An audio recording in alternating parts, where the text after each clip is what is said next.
Hello everyone, and welcome back to the channel for what will prove to be the final mission of this week in the Stalingrad airlift campaign from Down in Flames Wild Blue Yonder. Now when I say this week, I mean that in the sense of the game's time frame. So this week will have seen 3 missions, and this is of course the third. The first 2 were Soviet air attacks on German troops, which I postulated would be blunting or preventative attacks on Manstein's relief column trying to break through to the city of Stalingrad. This time, the mission is the weekly German resupply attempt. So the aircraft the German player has chosen, his base aircraft, are the ubiquitous Bf-109Gs, his very capable fighters. And the main burden of the resupply effort is going to be borne by the Junkers 52s. He's chosen, or at least I chose for him, the special resource aircraft is the Focke-Wulf 200 because it has a very impressive cargo capacity, and while the 6th Army still has access to the Gumrak and Pitomnik airfields, I deemed it best to get the heaviest hitters involved in terms of freight capacity. Now, of course, the Soviets are not sitting idly by and letting this happen. Their LA-5s bore the brunt of the fighting in the previous mission, so they're getting a bit of a break this time. And the Yaks are stepping up to fill in the breach, as it were, and their job is to patrol the aerial approaches to Stalingrad and ensure that the Germans do not get their supplies through.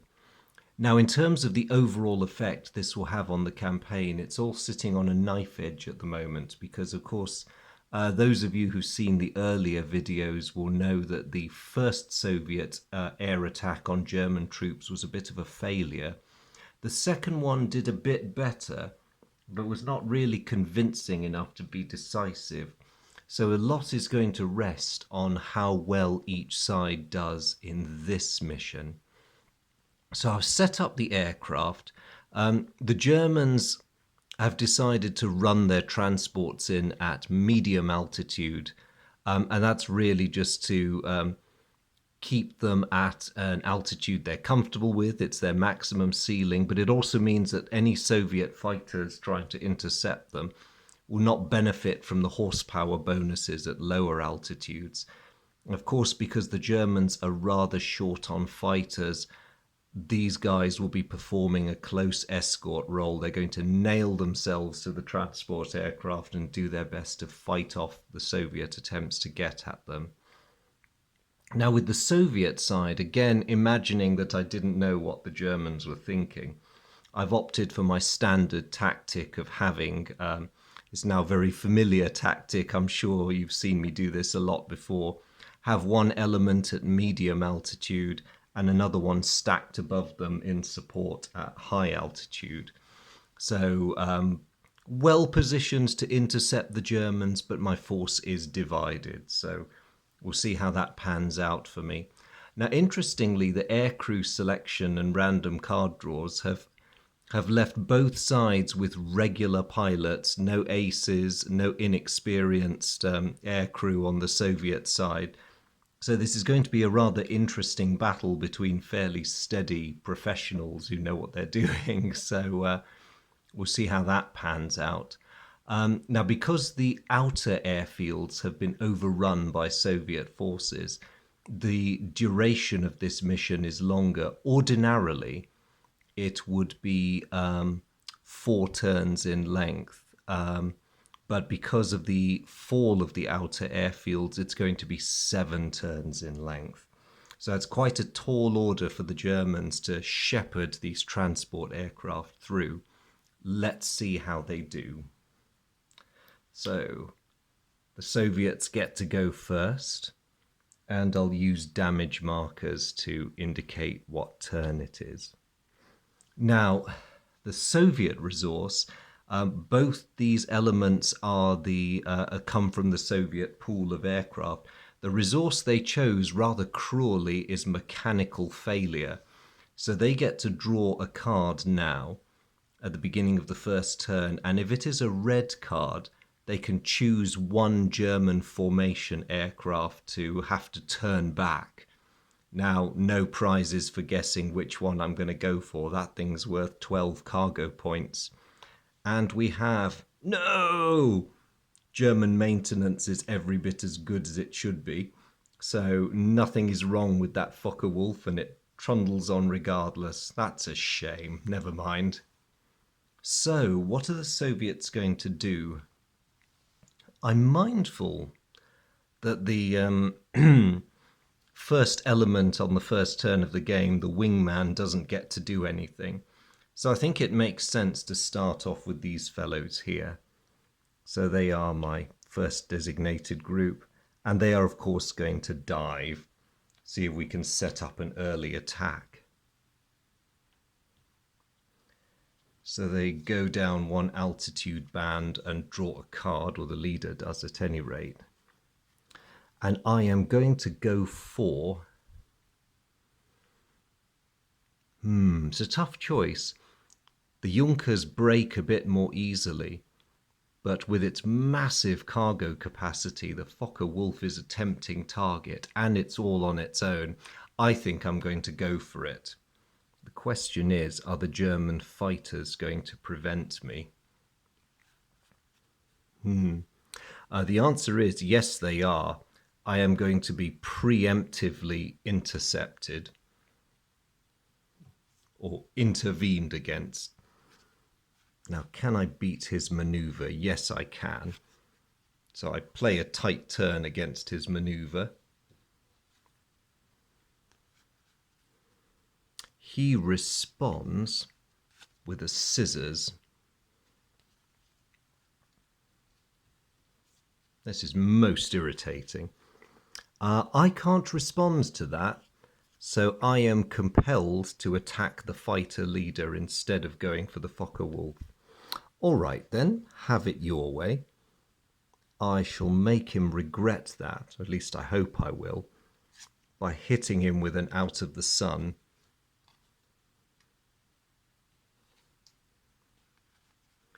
Now, unluckily for me, he's got a clouds card, so he easily ducks that.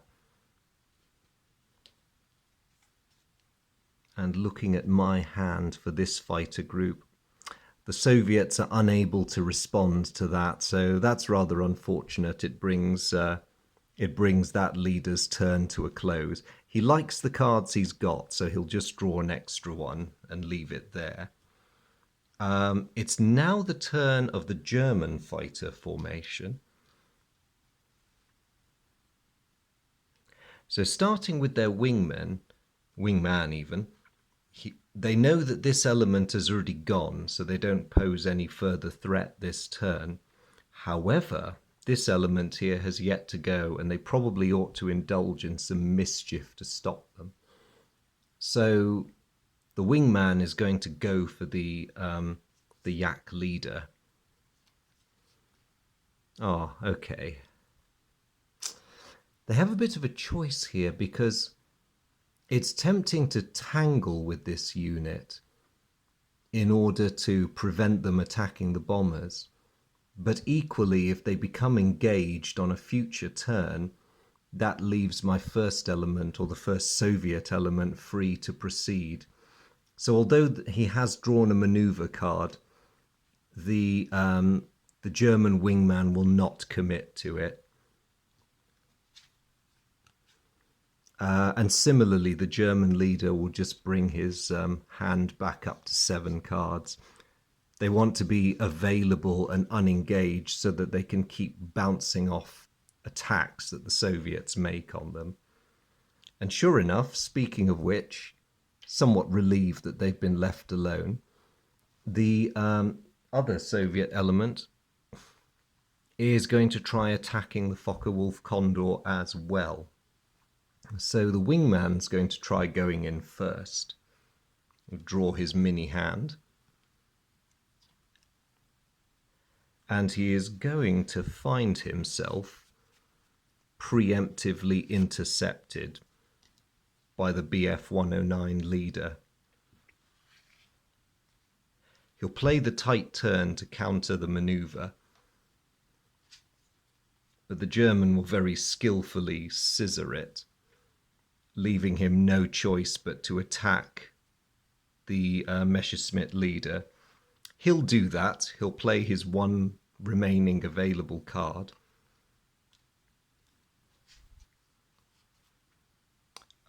Which the German leader will dodge with a tight turn. So they're doing a splendid job of frustrating the Soviet attacks there. So the Yak leader is going to make a play for the same aircraft. But he's being a bit sneaky. He has no attack cards in his hand, but of course the German doesn't know that. What he's attempting to do is weaken the German player's hand. As the rulebook has it, tactics like this can be a good idea. Think of it as the fighters attempting to feint and draw off the defenders so that other interceptors can move in. The Germans take the bait. The Bf 109 tries to preemptively intercept him.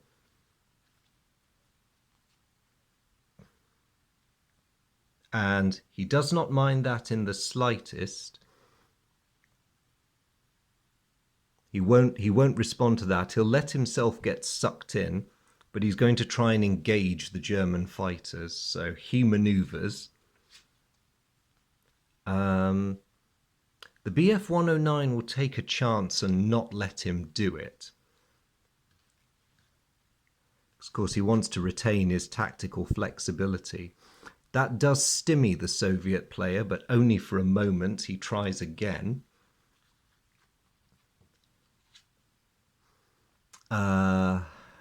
Tough choice for the German. He's down to his last response card. He does have his full throttle counter, but does he really want to be digging down to that already? Good question. No, he's going to hang on to it for now and hope for the best.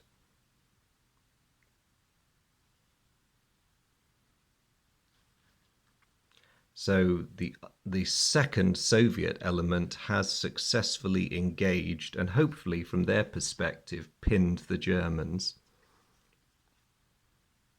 And they've not got too bad a hand of cards, although they could do with some maneuvering. So that ends the first turn of the game. Moving on to turn 2 and back to the lead Soviet element. They now have a clear run at that bomber with the German fighters pinned. So the wingman's going to go for it. And he's going to come in for a broadside attack. So he will draw 2 cards in addition to his first 2. The German bomber will draw a defensive card. So coming in for a beam attack, the Russian player will first play an In My Sights. He experiences counterfire from the German bomber, but all it does is throw his aim off rather than damaging him. Good attempt by the Focke-Wulf's crew, but regrettably for them, he has more attack cards up his sleeve. Out of the Sun for 2 hits, and In My Sights for another 3. So that's a rather devastating attack. It doesn't flip the Condor to its damaged side, but it has been badly knocked about. And of course his leader is now entertaining thoughts of doing something similar. He is going to approach the bomber.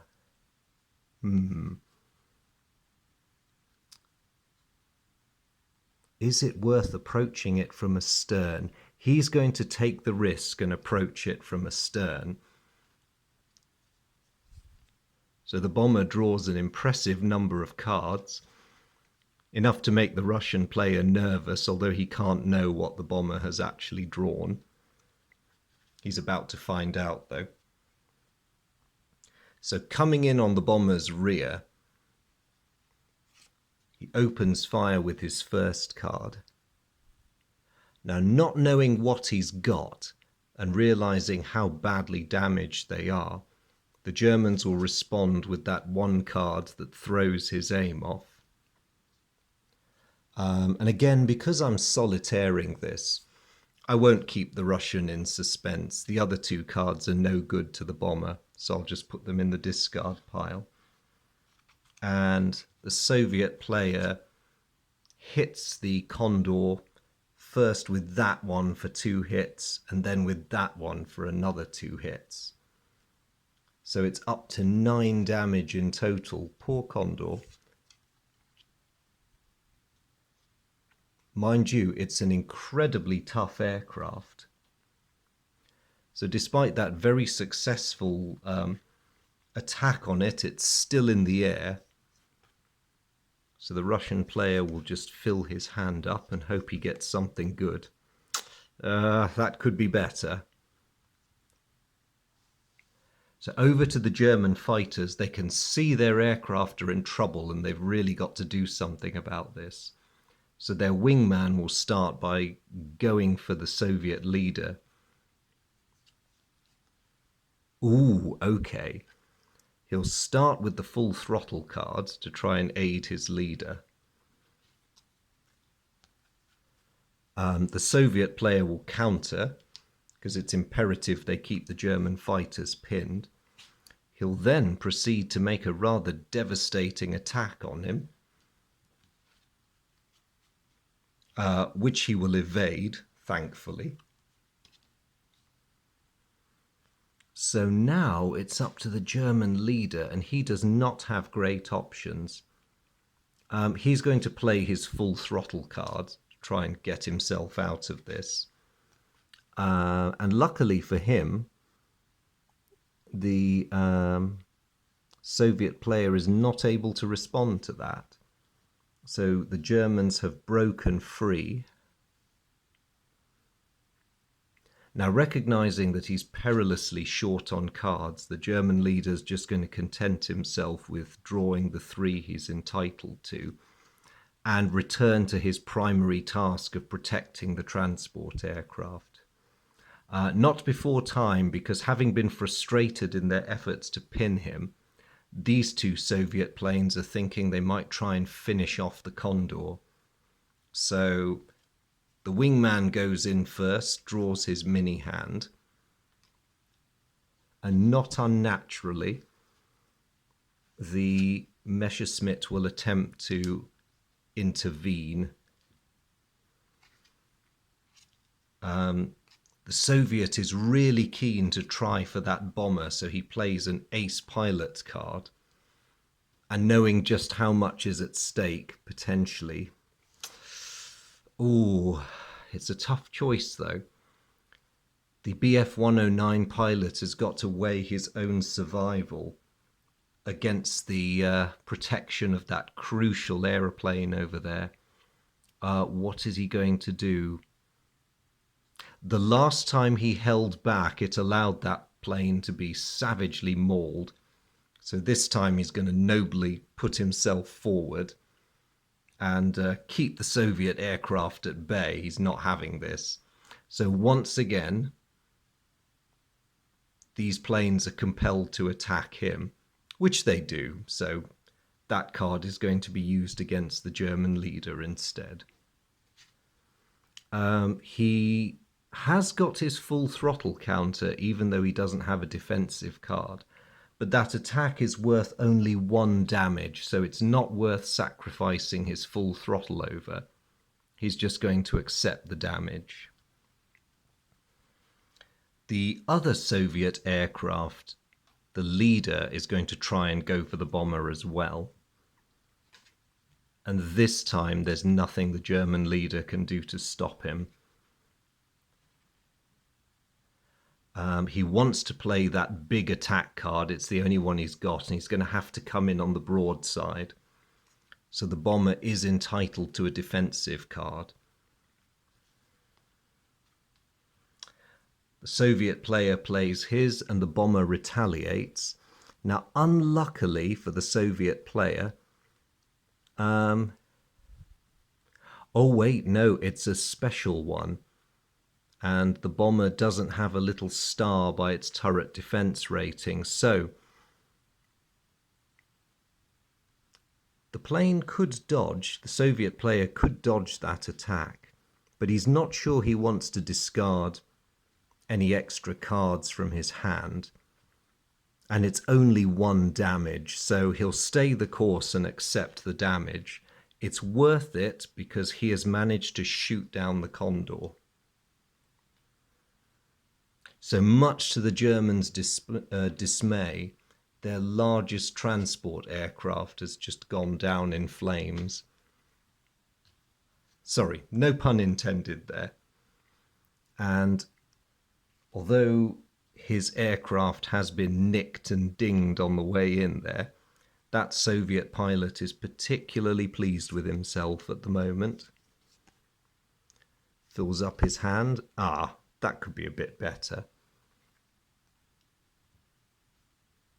So now we move on to turn 3.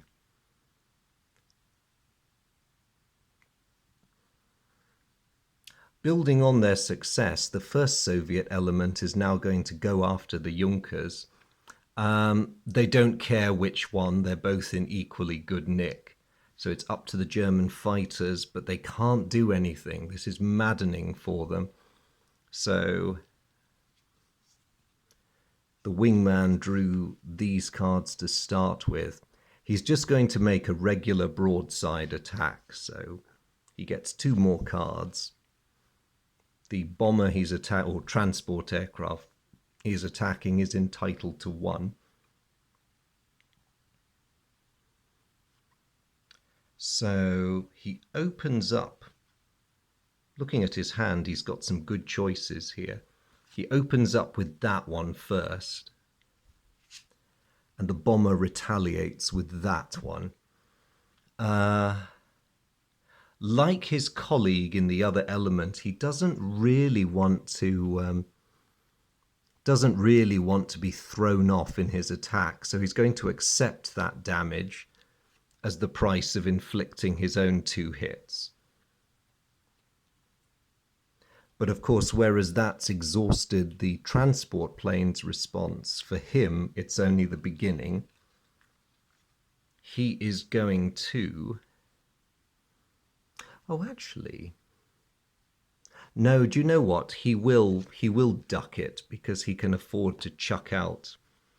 He can afford to chuck out that maneuvering card. So he very neatly sidesteps the transport's fire while getting his own kick in.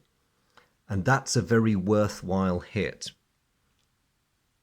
because it has effectively knocked the well, he hasn't hit the transport that hard, but he's damaged its cockpit, and that is enough to force it out of the formation. So I'll just separate the 2 so that it's clear that this one is out of formation now. And that is the end of a very good turn for that aircraft. This one can't really do anything, so it's going to take the risk of discarding 2 cards and drawing, hoping it gets something better. Now over to the Germans. The wingman is going to take a pop at the leader, or actually no, maybe it's worth trying to kill off the Soviet wingman. Yes, he's going to have a crack at the wingman. Might be a slightly higher chance of taking that one down. He draws a fairly formidable hand, the Soviet wingman. Oh dear, those are no good at all. Well, in the interest of speeding things up, that devastating out of the sun attack damages this yak.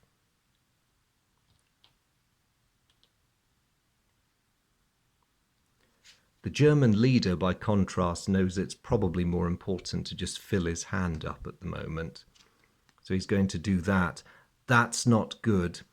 He's got some cards that let him snipe at the Soviet fighters, but nothing that lets him deflect attacks on the transport planes. So that's rather worrying for him still. And finally, the last Russian element, that wounded wingman is fairly unhappy, but is going to have a go at the slightly damaged transport. So he draws his opening hand. He doesn't get blocked by the German fighters, so he's going to come in for a broadside attack. And that's no good, really, at all. The bomber does take a shot at him, but he's got plenty of evasion cards, and he doesn't really achieve anything with that pass. What about the Soviet leader? Not much better, really. He's going to have to do some discarding and drawing to try and set himself up for a better approach. Ooh, that's more like it. Yes, he'll be able to capitalize on that next turn, hopefully. And we rush on into turn 4. Okay. Back to the first Russian element. It's a very simple decision. They're going to go straight for that one. The Germans have so far still can't stop them. So the wingman's going to go for that one, and he's going to make it a broadside attack. Sorry, that one.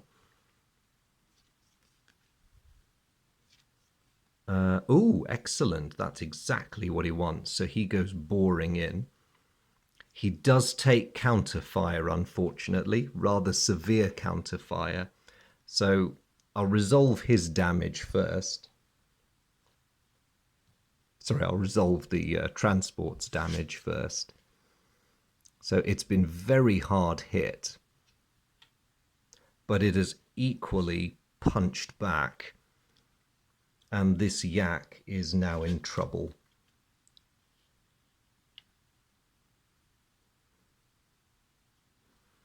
The Soviet leader decides that he's going to make a head-on attack on the same aircraft. He doesn't need many bursts, and it prevents the aeroplane from firing back at him if he takes that forward angle. So, yep, he's going to go for it. Head-on attack, 1 damage.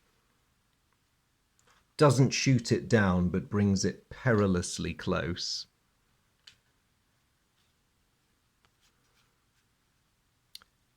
And he'll risk drawing just the 1 card because he feels there's enough turns left. Okay, that was a mistake. Over to the Germans. Their wingman is again going to try and finish off his opposite number. Ooh, and he might do it. Look at that. The Soviet aircraft. Okay, this isn't going to end well. Clouds can only stop out of the sun cards.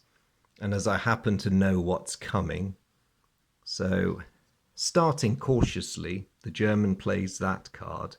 There's no response from the Soviet, so he shoots him down outright. Ouch. His leader, in the meantime, without engaging directly, is going to take a pot shot at the Soviet leader. Not unnaturally, he's going to dodge that because it's quite a painful hit. But the German is going to scissor that tight turn.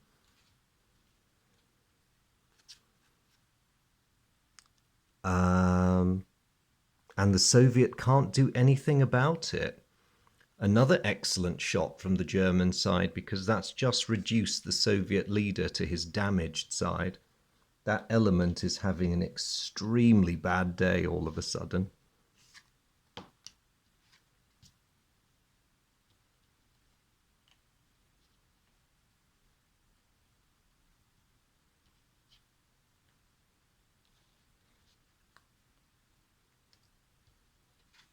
and very well content with that turn's work. The German leader will fill up his hand. Ooh, he's got more opportunities to make mischief soon. Right, so back to the poor Soviet leader. All of a sudden, his life is not looking so good. He's going to make a desperate attempt to finish that damaged Junkers off. Or is he? His German opponent says no. He's going to try a preemptive interception or intervention.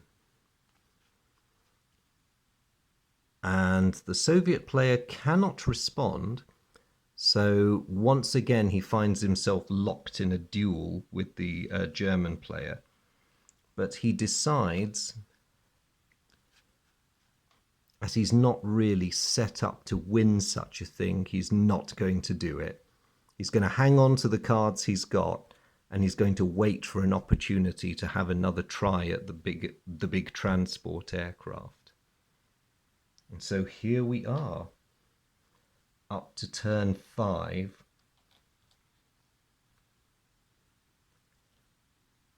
So back to the first Soviet element.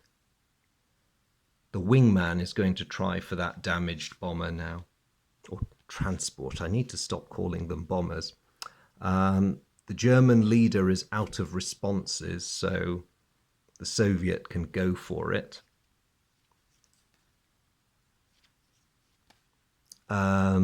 No, he can't do anything with that, so he's just going to break off.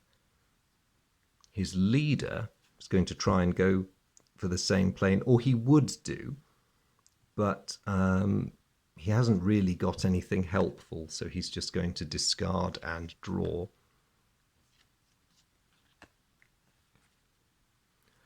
Back to the Germans.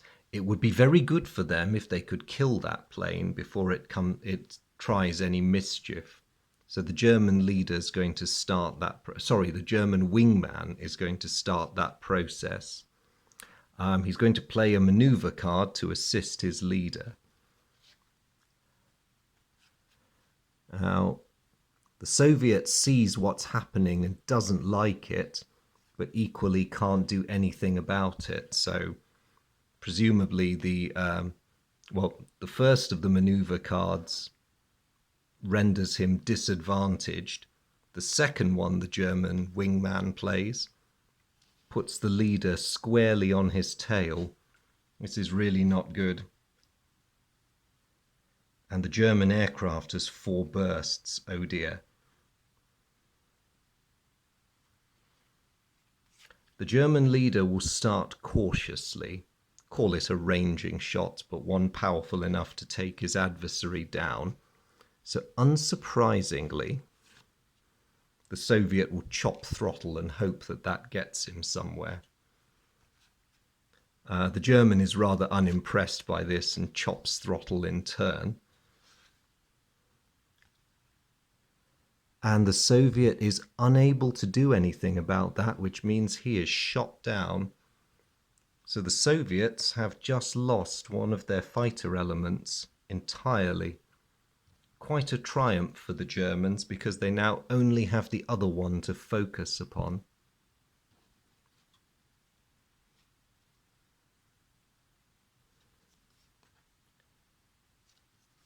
So they fill up their hand, the German leader that is. And play now passes back to the Soviets. Of course, there's no longer a Soviet third element, so we enter turn 6. So after a rather rosy start, the Soviets are now getting quite hard pressed. They're desperate to kill at least one more transport, so their wingman is about to go for it. Draws his card, that's not bad. And he's caught the German leader on the hop, so he may get away with this. He's going to go in for a... he's going to go in for a head-on attack. He really doesn't want that bomber shooting back at him. Transport even. So he plays his card, 2 hits, and that is enough to shoot the transport down.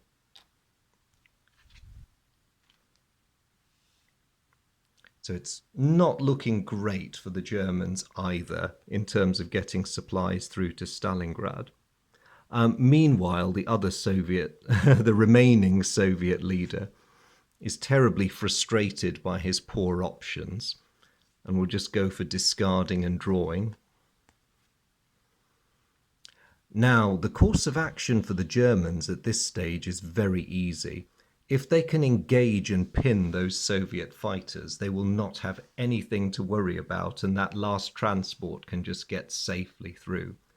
So with that in mind, they're going to divide their attention. The wingman will go for his opposite number, and the leader will go for his opposite number. So let's do the wingman first. Ooh, good opener. Ooh, equally good one for the Soviet. So the German wingman makes his attack, to which the Soviet responds, and that's all the German can do this turn.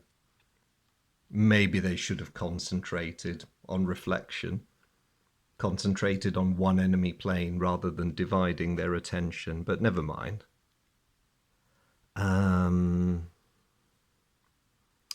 The German player is going to chance just drawing one card. Oh no, that was a mistake. Okay, never mind. He still has his full throttle options if it comes to it. And it is now the last turn of the game. The Soviets are going to do their best to take or at least damage that last aircraft, the big transport. So the wingman's going to go for it.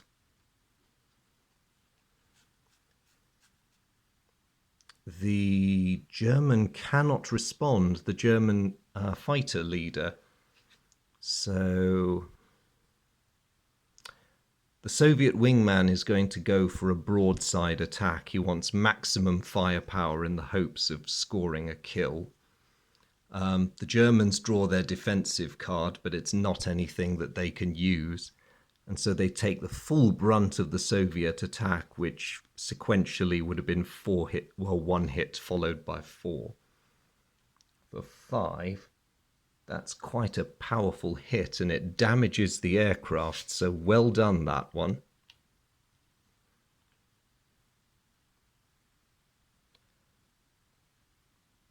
In the meantime, the Soviet leader is also going to go for a head-on attack. Oh no, he's going to go for a head-on attack because he doesn't really need to worry. He's got enough bursts. He plays his card and he shoots the transport down. A perfect ending for the Soviets, nearly. With no need for these in the last turn of the game, he's going to discard them and draw. So the only thing the Germans have left is the prospect of vengeance.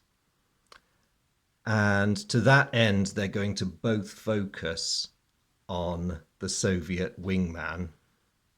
So German wingman will go first. Nothing he can use. The German leader will come in next. Nothing he can use. So both sides break off, and that is the end of the game. That was a very, very dramatic finish. Poor Germans, they had an absolutely horrible time there, but the Soviets didn't exactly have an easy stroll in the park either. I will do the sum up in a wrap-up video, which I'll probably try and do tomorrow or in the very near future. So I'll end it there, and probably because I need to sit down too. That was tense. So I'm just going to say thank you to all of you for joining me and watching this video. I hope you've enjoyed it and found it interesting. As always, to my veterans, a huge thank you for flying with me today. It's really, really great to see you guys, as always. And to anyone who's new to my channel, if this is your first video, you're more than welcome. If it's Down in Flames that brought you here, please check out some of the other videos I've done. Or if it's wargaming generally, you're more than welcome. Have a meander around the rest of the channel. But whoever you are and whatever's brought to you here, thank you so much. Awesome to have your company. Really good to see you all. And I look forward to seeing you in the next video. Thank you. Bye.